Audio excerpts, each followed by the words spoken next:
Hi, welcome to yoyo cine talkies. సంగీత ప్రపంచంలో Anirudh craze గురించి ప్రత్యేకంగా చెప్పాల్సిన పని లేదు. స్టార్లు, సూపర్ స్టార్లు మాకు అనిరుద్ధ్ కావాలని పట్టుబడుతుంటారు. పాటలు ఎలా ఉన్నా బ్యాక్గ్రౌండ్ స్కోరుతో మెస్మరైజ్ చేస్తాడు. ఎలివేషన్లకు అనిరుద్ధ్ ఇచ్చే బీజిఎమ్స్ మామూలుగా ఉండవు. పాటల్లో కొత్త తరహా సౌండ్ వినిపిస్తుంటుంది. తన ఆల్బమ్ అంటే ఆడియో కంపెనీలు పోటీ పడుతుంటాయి. అందుకే పారితోషికం పరంగా ఎవరికి అందనంత ఎత్తులో అనిరుద్ధ్ ఉంటాడు. దేశంలోనే అత్యధిక పారితోషికం తీసుకుంటున్న సంగీత దర్శకుడు అనిరుద్ధ్. ఒక్కో సినిమాకి కనీసం 15 కోట్ల రూపాయల పారితోషికం తీసుకుంటున్నాడని టాక్. ప్యారడైజ్ సినిమాకు గాను అనిరుద్ధ్కి 15 కోట్ల రూపాయలు ఇచ్చారట.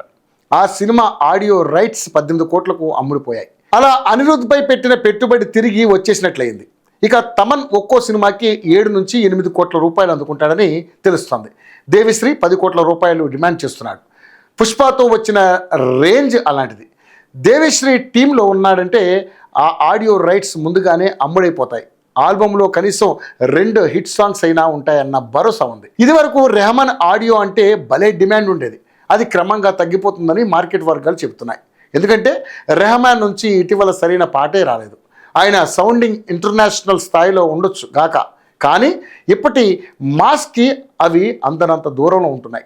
అందుకే డిమాండ్ తగ్గింది. అయితే పెద్ద సినిమా కోసం రెహమాన్ మంచి ఆల్బమ్ ఇచ్చినట్లుగా టాక్. చాలా కాలం తర్వాత రెహమాన్ సౌండింగ్ మాస్కి నచ్చేలా, ఈ తరం ఆడియన్స్ మెచ్చేలా ఉండబోతున్నాయని సమాచారం. Hi, hello.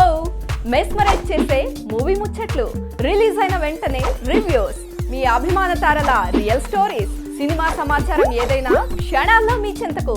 మరింకెందుకు ఆలస్యం, యోయో సినీ టాకీస్ ని సబ్స్క్రైబ్ చేసుకోండి. హలో నోటిఫికేషన్ కోసం గంట కొట్టడం అస్సలు మర్చిపోకండి.